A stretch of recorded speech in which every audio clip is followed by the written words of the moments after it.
भी आजाद हुआ।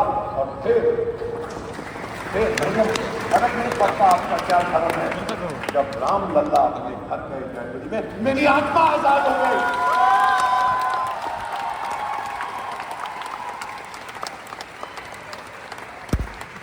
तो ताली बजाओ ना, अच्छा लगता है।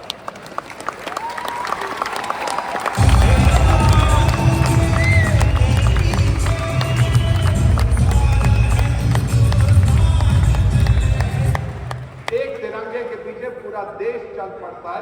अब जब मैं स्कूल में था, कॉलेज में था, आपने भी सीखा था भाई 2 टाइम जोन होते थे। एक बीसी होता था बिफोर द क्रिश्चियन ईरा, फिर एक एडी था एनो डोमिनी आफ्टर द डेथ। अब 3 हो गए हैं, एक बीसी बिफोर कोविड, एक बीसी ड्यूरिंग कोविड और एक बीसी आफ्टर कोविड। वो टिंग टोंग पिंग पोंग टिंगलिंग चीन का जो लीडर है उसका नाम है भूल जाता है, यही जो भी उसका नाम है, वो बेईमानियां करता रहता है। फिर से कोई बेईमानी वो जरूर। अब एक सवाल आप लोगों से है, जवाब दीजिएगा, और नहीं देना चाहते तो सोचिए। विकसित देश America, Canada, Japan, Germany, Australia, Europe, इनका विकास किसने किया था? चंद्रमा से लोग आए थे, समुद्र से आए थे, सूरज से आए थे, उनके अपने लोग थे। अगर उनके अपने लोग थे तो हमने क्या?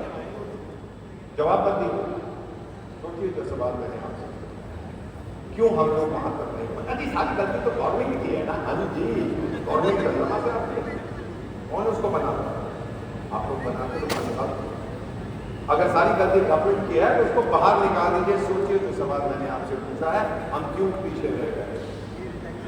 अब ये भारत का नक्शा आप देख रहे हैं और आपसे कह लीजिए ये टेढ़ा क्यों है? कर्नल साहब, मैंने गीता पढ़ी है, मैंने कुरान पढ़ी है, मैंने बाइबल पढ़ी है, मैंने ग्रंथ साहब पढ़ी है। मैंने तो कहीं पढ़ा कि ये नॉर्थ है, ये साउथ है, ये ईस्ट है, ये वेस्ट है। जितने भारत के पुराने नक्शे हैं सब गोल। हम लोगों में ये नहीं है कि north south east west, all round जितने हमारे नक्शे हैं। तो मेरा आपसे अनुरोध है बेटा, आप अपना करियर इस शानदार मंदिर में शुरू कर रहे हैं, एनालाइज करिए, चैलेंज करिए और बदलिए। जो पुराना 500 साल पहले किसी गोरे के बच्चे ने बोल दिया था नॉर्थ साउथ ईस्ट वेस्ट, वो हम लोगों को आज तक हम फॉलो कर रहे हैं। तो बस एक ही चीज मैं आपसे कहूंगा, खुद फैसला करिए। भारत को गोरे की नजर मत देखो, भारत को भारत की नजर से देखो।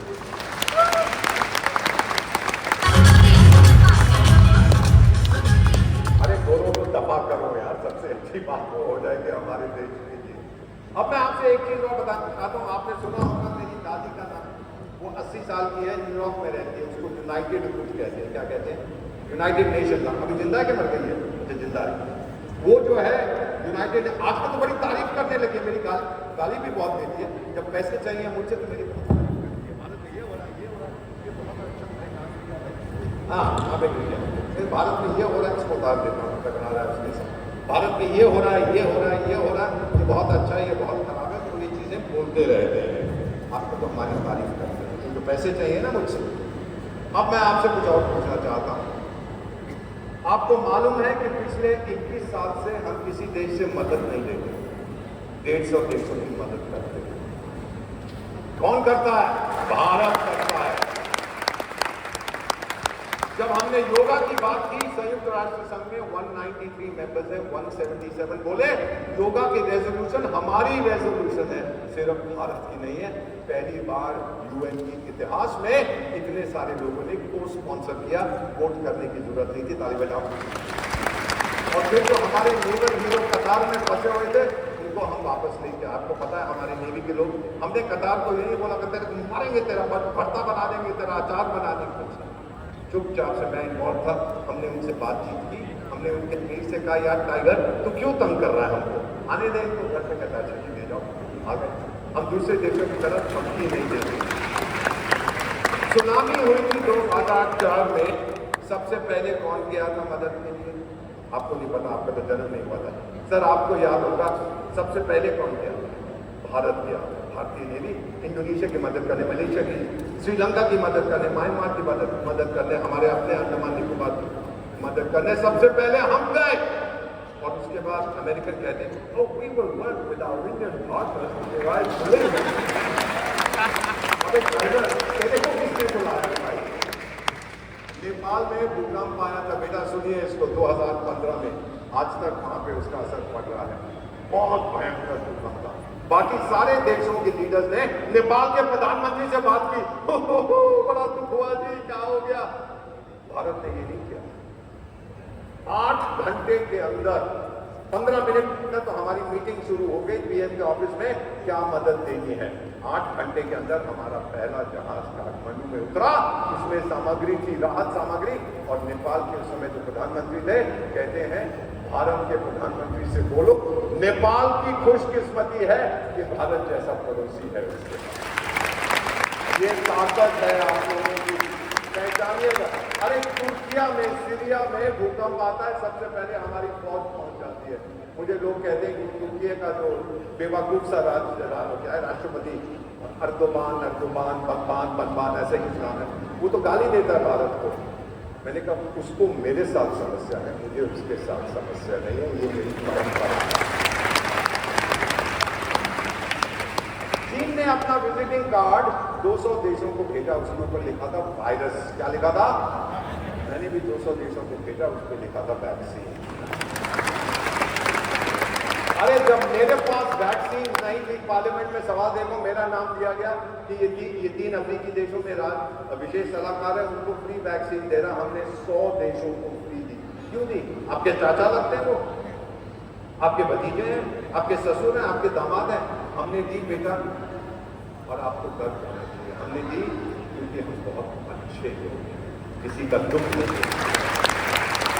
हमारी परंपरा में जब किसी की समस्या होती है, सबसे पहले आपका परिवार नहीं आता, आपके पड़ोसी आते हैं। इसीलिए हमने उन लोगों की मदद की। हमारे पास एक मैन्युफैक्चरर नहीं था पर्सनल प्रोटेक्टिव इक्विपमेंट, जो स्पेस सूट पहनते हैं ना डॉक्टर, जब खतरनाक बीमारी होती है, एक नहीं था 2021 में। फिर भारत माँ की पुकार गई और 3 महीने के अंदर 600 कंपनियां ये बनाने लगी, जिसमें से 28 कंपनियां जम्मू और कश्मीर से थी। 28। और फिर अमेरिका का एक राष्ट्रपति होता था मैकडोनल्ड ट्रम्प, क्या नाम था उसका? क्या नाम था उसका? मैकडोनल्ड ट्रम्प, कोई नहीं, डोनाल्ड ट्रम्प, समझ क्या हो गया। वो क्या कहता है? भारत ने हमारी इतनी मदद की है कि हम कभी नहीं भूलेंगे। भारत ने हमारी इतनी मदद की है, हम कभी नहीं भूलेंगे, ये उसने कहा। बुर्ज खलीफा दुबई में आपके तिरंगे में रंगा हुआ था। जब मैं वहां गया, लोगों ने कहा कहां से है, मैं इसमें हिंदी में भारतीय हूँ, कहते हैं स्टे स्ट्रॉन्ग इंडिया। वहां के लोग कह रहे हैं। और इसकी बताता हूं, एक अंग्रेजी में कहावत है, when the going gets tough, the tough get going। सुना ना आपने? जब स्थिति कठिन होती है तो बहादुर निकल पड़ते हैं, और जब स्थिति सबसे कठिन होती है तो भारतीय निकल पड़ते हैं। और जब ये महामारी आई, देखा 5000 हमारे डॉक्टर, हमारी नर्सेज, हमारे एम्बुलेंस बॉयज, ड्राइवर, हमारे बॉयज, वो खत्म हो गए बेटा। उन्होंने अपनी कुर्बानी दी ताकि आप और मैं जिंदा रहे। मेरा अपना डॉक्टर, फैमिली डॉक्टर, 30 साल से मेरा इलाज करता था, उसने अपनी जान दे दी मुझे बचाने के लिए। श्रद्धांजलि इन लोगों को।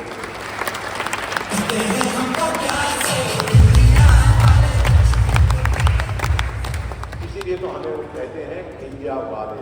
दुनिया की 3rd मोस्ट पावरफुल मिलिट्री है। नंबर 1 पे अमेरिका, बहुत पैसे, लड़ना मरना नहीं आता, अफगानिस्तान पे पिट के भाग जाते हैं। नंबर 2 पे रूस है, यूक्रेन में भी फंसा हुआ है, और चीन कुछ नहीं होता, वो पंग करता रहता है, उसमें कोई डर नहीं है। और फिर जो हमने अग्नि मिसाइल बनाई है, कर्नल साहब यहाँ बैठे, मैं ज़्यादा नहीं बताऊंगा, मैं इतना बताऊंगा क्योंकि मैं इन्वॉल्व था।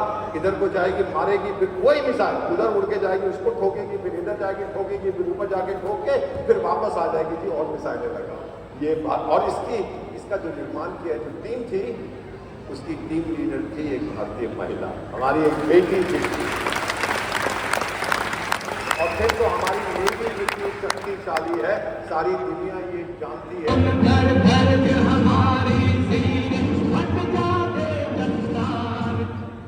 अब मैं आपसे एक चीज और कहना चाहता हूँ कि अरब लोग, मेरे दोस्त हैं, मैं अरबी बोलता हूँ, वहां रहा हूँ, कहते हैं कि अमेरिका तो अफगानिस्तान में पिट के भाग गया, रूस बहुत बिजी है यूक्रेन में, चीन पे भरोसा नहीं है, ब्रिटेन और फ्रांस विश्व से देश है, वो हमें को क्या सिक्योरिटी देंगे। अगर सिक्योरिटी हमें चाहिए, एक महाशक्ति है, मैं नहीं कह रहा, वो कह रहे हैं, एक महाशक्ति कर सकती है, जिसका नाम भारत है।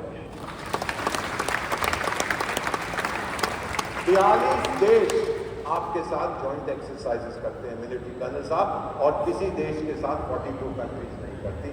ये आपको हम सलाम करते हैं कि आपने बहुत जो ऐसे डिक्लेयर किया है। और फिर ये हुती और ये अरेबियन सी वाले ये समझ गए हैं कि भाई भारत से पंगा नहीं लेना, क्योंकि हम उन सबसे कहते हैं ओ पंगा ना लेना।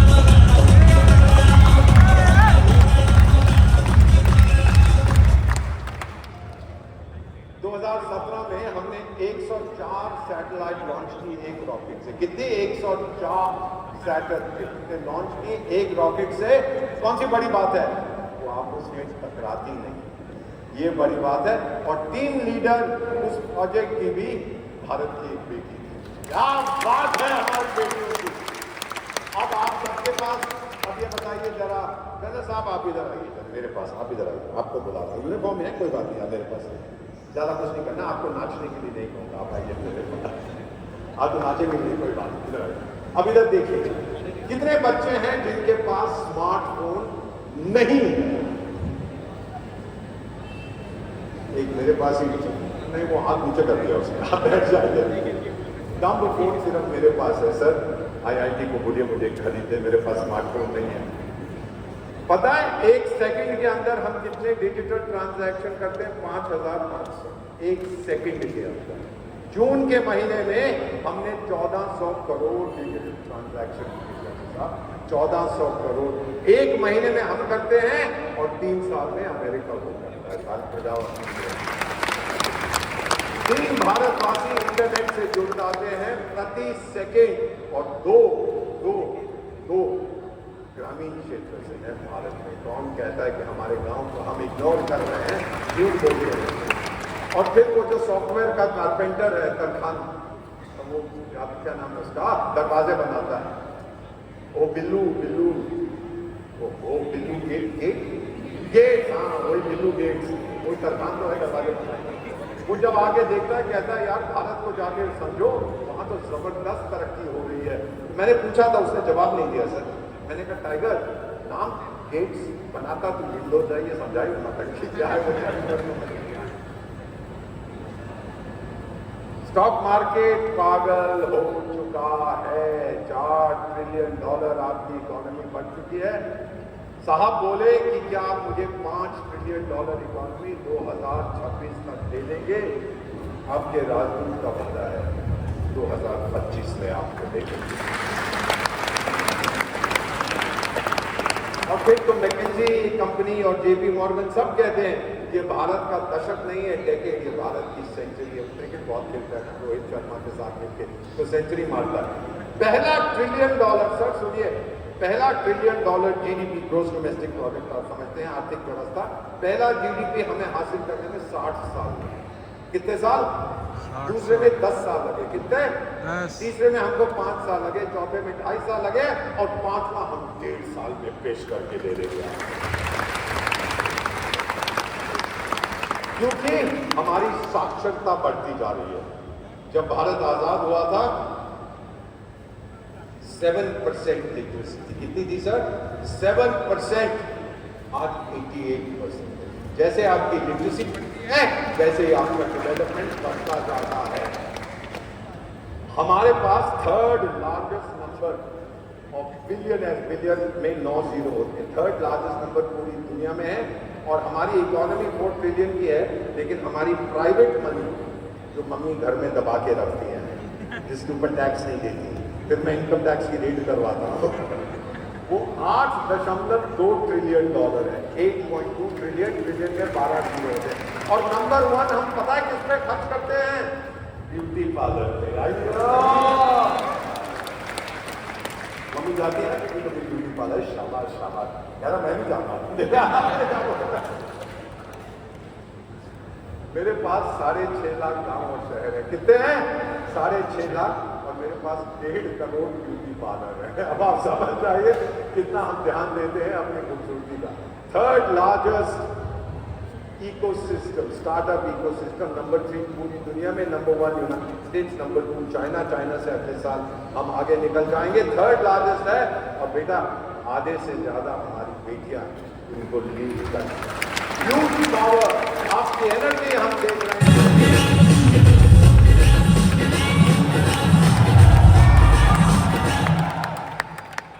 अब ये मैं आपको कुछ इंफ्रास्ट्रक्चर की फोटो दिखा रहा हूं, ये मैं अमेरिका से लेके आया था, जल्दी जल्दी आपको दिखाऊंगा।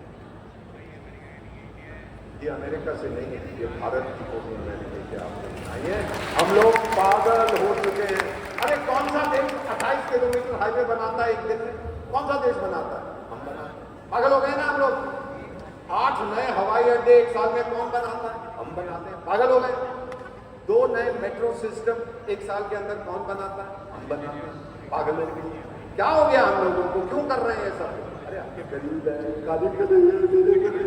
कहां से कहां पहुंच चुका है आपका देश।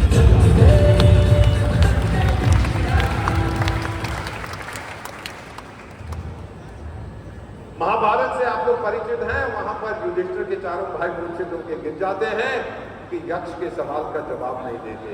धर्मपुत्र आते हैं, यक्ष कहता है इंसान की सबसे महत्वपूर्ण चीज क्या है, मोस्ट इंपॉर्टेंट पोजेशन?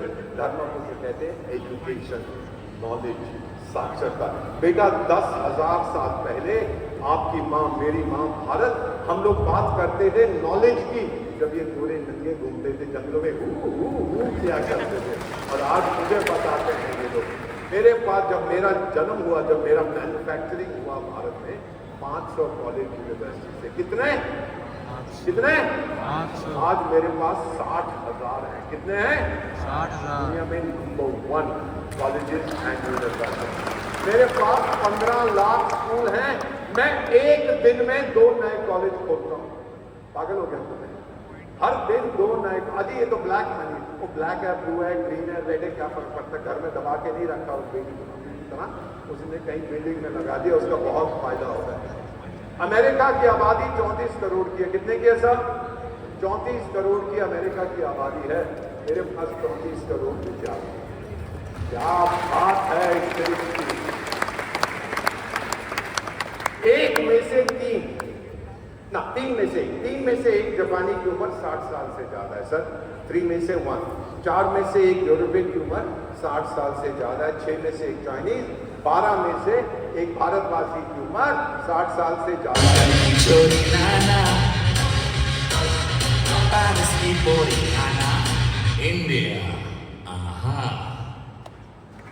इंडिया। अब ये देखिए, ये है डेमोग्राफिक चार्ट। डेमोग्राफिक चार्ट का मतलब देखिए, मीडियन एज क्या होती है सर? मीडियम एज होती है आधी जनसंख्या की उम्र उससे कम होती है और आधी उससे ज्यादा होती है। अब भारत की 29 में से, उसको मत देखिए, वो हमला नहीं करेगा, फिक्र ना करिए। भारत की मीडियन एज है 29। कितनी है? इसका मतलब 70 करोड़ भारतवासी आपकी तरह और मेरी तरह 29 से कम है। मेरी तरह, आपकी तरह और मेरी तरह। और फिर 70 करोड़ भारतवासी इनकी तरह 29 से थोड़े से ज्यादा है। दुनिया का सबसे बूढ़ा देश जापान है सर। उनकी मीडियन एज 49 है। वो बच्चे पैदा करने भूल गए हैं। मैडम जी, पिछले साल जापानीज मदर्स ने 7.5 लाख बच्चे पैदा किए थे पूरे देश में। 7.5 लाख। ओए, इससे ज्यादा हम जम्मू में कर देते। क्या बात है?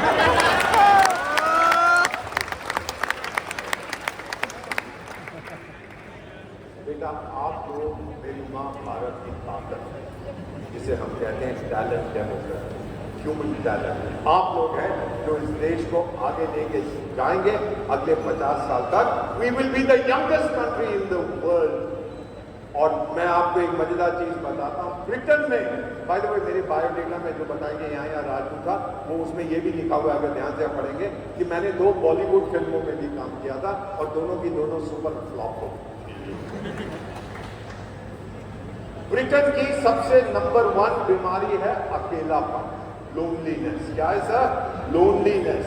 वो कहते हैं हमारे पास 1 करोड़ लोनली लोग हैं और अधिकांश उसमें से अमीर महिलाएं हैं और विधवाएं हैं। तो हम अब ट्रेनिंग दे रहे हैं लोगों को सर कि उनके दोस्त बने, कंपेनियन बने। मैंने कहा ब्रिटेन, अमीर विधवाएं, मैंने अपनी भी फोटो भेज दी, भाई मुझे भी ट्रेनिंग दो। मैडम जवाब पता क्या देते हैं? जी हाँ, हम अकेले हैं पर इतने अकेले नहीं है, भाई आपको भी स्वीकार करें, कमीने लोग हैं। अब आपको ये बताता हूँ मैडम, आप लोगों में बेटा, आप में बच्चों में, आप में डायनामिज्म है। आप में से कौन है जो अपने आप को अकेला महसूस करता है? कोई नहीं है। ये डायनामिज्म, एंथुसियाज्म है। डिलॉयट का नाम सुना है, गोल्डमैन सैक्स का नाम सुना है? उन्होंने सर्वे किया भारत के बच्चों का, आप जैसे बच्चों का, और बच्चे बोले हाँ मुझे अच्छा घर चाहिए, गाड़ी चाहिए, अच्छी शादी चाहिए, लेकिन सबसे ज्यादा मैं देश को वापस देना चाहता हूँ जो देश ने मुझे दिया है। ये भारत के बच्चे, ये आप लोग कह रहे हैं। बेटा हमेशा ऐसा नहीं था। 1960 के दशक में बारिशें, भारत पर अकाल था, बिन धरती मां भारत फटी हुई थी, north to south, east to west. उस समय हमारी प्रधानमंत्री थी इंदिरा गांधी। अमेरिका गई थी अनाज, और अमेरिका का एक अखबार लिखता है, इंडिया लीडर कम्स बेगिंग। अमेरिकी बेवकूफ है, ये चीजें नहीं लिखते किसी के बारे में, ये भीख मांगते हैं। वापस आके उसने अपने सेक्रेटरी से कहा कि मेरे गुरु के विदेश सेवा में अब भारत भीख नहीं मांगेगा अनाज। और मैडम जिस देश ने ऐसे हाथ खिलाया था, आज वो 2 number second largest producer of food पूरी दुनिया में। मैं टाइम देख रहा हूँ, टीवी का टाइम या फिर हमसे ये कहा गया कि सोमवार को मत खाइए। सर आप जानते हैं डायरेक्टर साहब भूख क्या होती है? आप नहीं जानते। आप लोग जानते हैं भूख क्या होती है? मुझसे पूछो। 52 दिन मैडम, 52 दिन 1966 में मैं भूखा सोया, 52 दिन, क्योंकि देश आपातकालीन स्थिति थी। माँ कहती थी दीपक खा ले, और वो तानाशाह फौजी मेरा बाप कहता था इसको मत बोल, इतना प्यार करता है देश से, ये नहीं खाया। मैंने नहीं खाया बेटा, 52 दिन। उसके बाद तो हरी क्रांति आई, एक्सेट्रा सब ठीक हो गया। बेटा ये जो लोग समझते हैं ना कि ये पूरी दुनिया उनके बाप की जागीर है, आज आपसे जागीर, क्योंकि वो देख रहे हैं एक नई ताकत इस दुनिया में उभर रही है, और हम उनको पता क्या कहते हैं? चलता जमाना है तो चलने दे, पार्टी को भी यूं ही चलने दे। जमाना है तो चलने दे, पार्टी को यूं ही बेबी चलने दे। चाणक्य ने 2400 साल पहले कहा था, एक बड़ी महत्वपूर्ण चीज उन्होंने कही थी, अगर समय पर काम नहीं करोगे तो समय ही उस काम को फेल करेगा। ये चाणक्य ने कहा था 2400 साल पहले। अमेरिकन डिप्लोमेट है अलीसा आरिस, इसने ये किताब लिखी है, मेरी फ्रेंड है, सही है कि फ्रेंड है, उसने ये किताब लिखी है, आवर टाइम हैज कम, शीर्षक है हमारा समय आ गया है, किस तरह से भारत अपना स्थान दुनिया में बना रहा है। ये उसने लिखी है, हमने नहीं लिखी।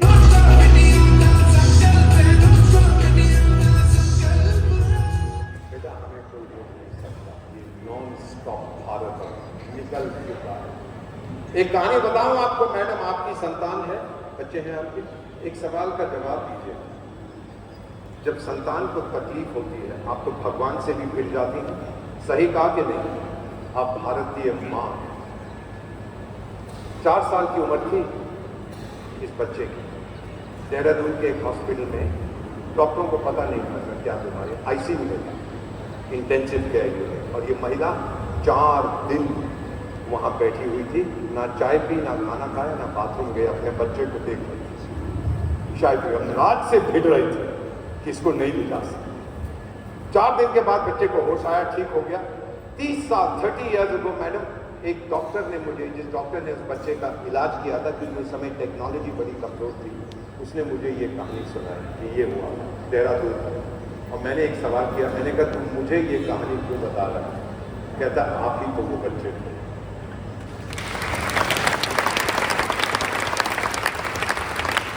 वो तो एक माँ थी, भारत तो सबकी माँ है, 140 करोड़ की। लेबनान में जंग होता है, लीबिया में, यमन में, सूडान, यूक्रेन में, माँ पहुंच जाती है अपने बच्चों को वापस। कहावत है मैम, भगवान हर जगह नहीं हो सकता, इसीलिए माएँ बनाई हैं उसने। और हम क्या कहते हैं?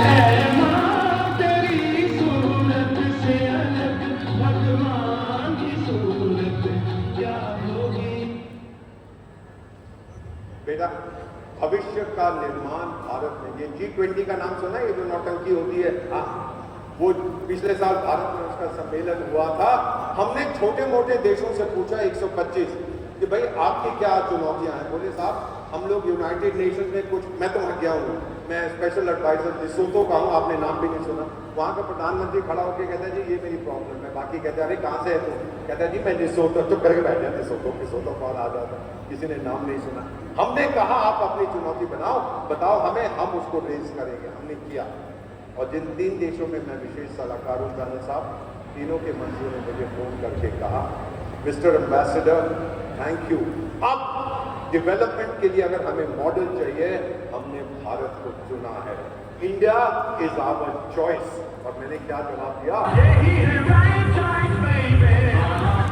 यही है राइट चॉइस बेबी, अगर आपने हमको चुना है तो बेटा आपकी जो नई दुनिया है उसमें हाइपर टेक्नोलॉजी हर चीज को डिसाइड करेगी।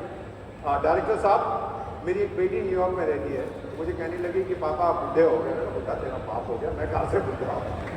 कहती है आप कई बार तो अपना नाम भी भूल जाते हो। मैं ये भी बात सही है, तभी यहाँ लिखता हूँ। तो कहती है मैं आपको एक फोन भेज रही हूँ, ये फल वाली कंपनी बनाती है। फल वाली कौन सी कंपनी है?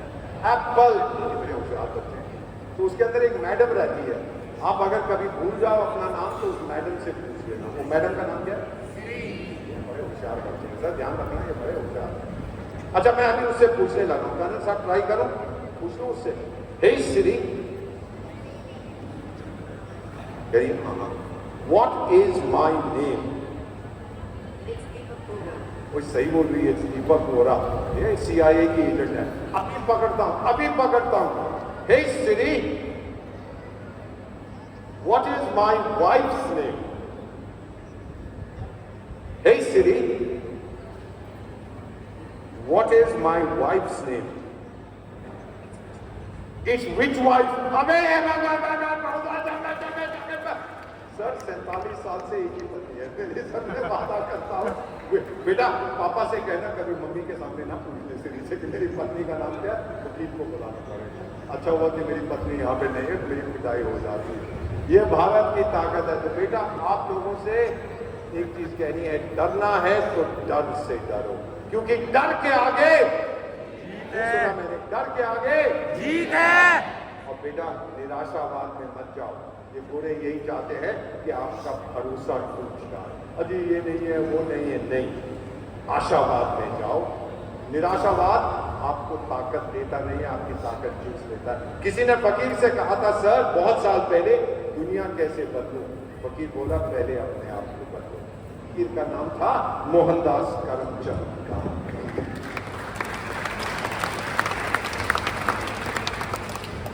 कारगिल की लड़ाई, I don't know if you fought it that sir, Kargil की लड़ाई में ये बच्चा फौज में भर्ती हो गया, दोनों टांगें कटी हुई थी घुटनों के नीचे।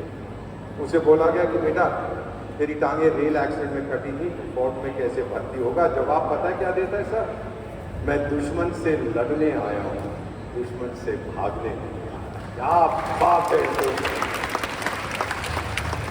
ये सिक्किम में भूकंप आया था 2011 में बेटा, ये जरा मैं विस्तार से आपको ये कहानी बताता हूँ। ये फोटो मैंने ली थी। 300 जगह गैंगटॉक से लेकर सिलीगुड़ी पश्चिम बंगाल की सड़क टूटी हुई थी, एक ही सड़क थी हमारी, 300 जगह टूट गई थी। पहाड़ टूटता है, सड़क को अपने साथ ले जाता है। हमने एक पश्चिमी कंपनी से पूछा कितना टाइम लगाओगे? सर वो बोले हमें मोबिलाइज करने में 3 महीने, रिपेयर करने में 3 महीने और फिर स्टेबलाइज करने में 3 महीने और इतने करोड़ डॉलर। अब 9 महीने कौन हेलीकॉप्टर से उड़ाएगा? तो प्राइम मिनिस्टर बोले बॉर्डर रोड्स, आपकी संस्था बॉर्डर रोड्स, ये देखिए बॉर्डर रोड्स के एक ऑफिसर हैं मेरे साथ, काफी देर काम किया, पहली बार मिलेगा। प्राइम मिनिस्टर बोले बॉर्डर रोड से पूछो, मैंने ही टेलीफोन किया था उनके डायरेक्टर जनरल को। मैंने कहा सर कितना टाइम लगाएंगे? वो अच्छे मिलिट्री ऑफिसर थे, बोले पहले मैं सर्वे करूंगा और फिर बताऊंगा कितना टाइम लगेगा। और जैसे मैं आपके सामने खड़ा हूं, ये तो मंदिरों का शहर है, भगवान का घर है। 19 घंटे के बाद कर्नल साहब, 19 घंटे के बाद डायरेक्टर जनरल का फोन आया। 19 घंटे के बाद प्राइम मिनिस्टर को बोलो सड़क खुल चुकी है।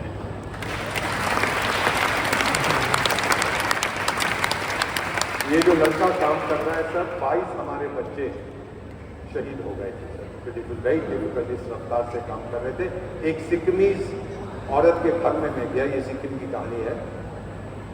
उसकी बेटे की लाश घर में पड़ी थी, अभी उसको अग्नि नहीं दी थी। मैंने कहा बहन बहुत दुख हुआ कि मैं इस टाइम पे आया हूँ, आपको मुआवजा मिलेगा, कॉम्पेंसेशन, आर्मी से, बॉर्डर रोड से, इंडियन गवर्नमेंट से, श्रीलंका, सिक्किम की गवर्नमेंट से, मैंने अपनी तरफ से भी चेक किया। मैंने कहा और क्या कर सकते हैं?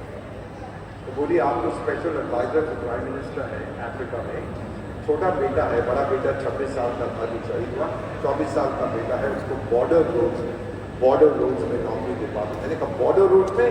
बोली वक्त आने पर वो भी तो शहीद हो जाए भारत से। कर्नल साहब मेरी आंखों में पानी आया, आज तक आता है जब मैं वो वाक़या याद करता हूँ।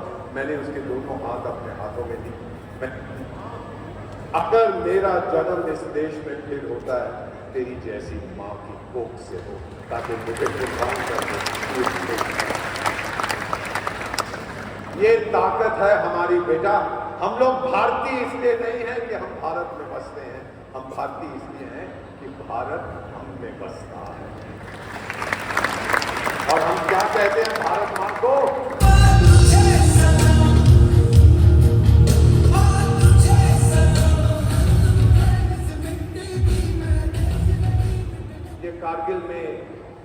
ये कारगिल की तस्वीर है।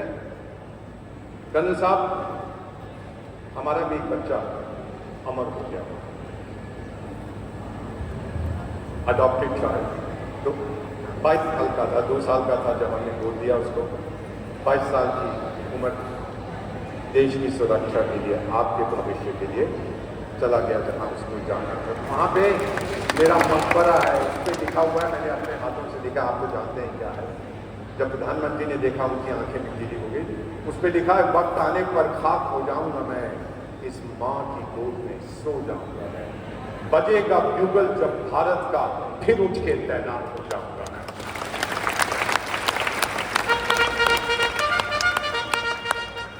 115 साल पहले श्री अरबिंदो ने कहा था, भारत अपने लिए नहीं जीता, भारत उभर रहा है, भारत की रोशनी पूरी दुनिया के लिए। तभी तो हमें विश्व बंधु, विश्व मित्र कहते हैं। और आपसे एक चीज बताता हूं बेटा, बहुत देर तक दूसरों ने हमारा भविष्य लिखा, अब नहीं, अब हम लिखेंगे। कौन लिखेगा भारत का भविष्य? नहीं सुना मैंने। हम लिखेंगे। कौन लिखेगा? हम लिखेंगे। नहीं लिखोगे तो आगे मारूंगा। आप सबको भविष्य लिखना है इस देश का, और कोई नहीं लिखेगा। हमने जो गलतियां की थी फिर नहीं करेंगे। और आप जानते हैं 2000 से आजकल तो जहाज में जाते हैं ना, वो क्या बोलते हैं, हमें बड़ी खुशी होती है रात करते हुए कि हमारा जहाज निर्धारित समय से आधा घंटे पहले लैंड कर गए। लेकिन हम लोग भी 2047 से पहले भारत को विकसित कर देंगे। एक चीज आपको बताऊं, उसको बुलाऊंगा, डायरेक्टर साहब आप आइए। हाँ, अब ये बताइए कि ये दिल मांगे, ये दिल, अरे जोर से बोलो, ये दिल मांगे मोर। जानते हो क्यों? क्योंकि अरे अभी तो पार्टी शुरू हुई है, अभी तो पार्टी शुरू हुई है, अभी तो पार्टी शुरू हुई है। मजा आया? Yes sir. अरे ओके, ताली बजाओ, मजा आएगा।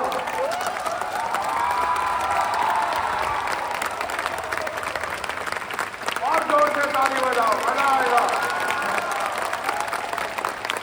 वंदे वंदे वंदे भारत माता की, भारत माता की, भारत माता की।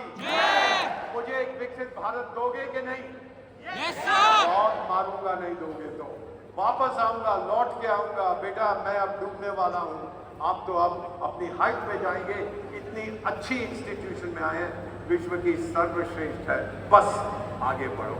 भगवान ने हमें आंखें आगे दी है, पीछे नहीं। आगे बढ़ते जाओ। और फाइनली आपसे एक ही अनुरोध है, हम लाए हैं तूफान से किश्ती निकाल के, इस देश को रखना मेरे बच्चों संभाल के।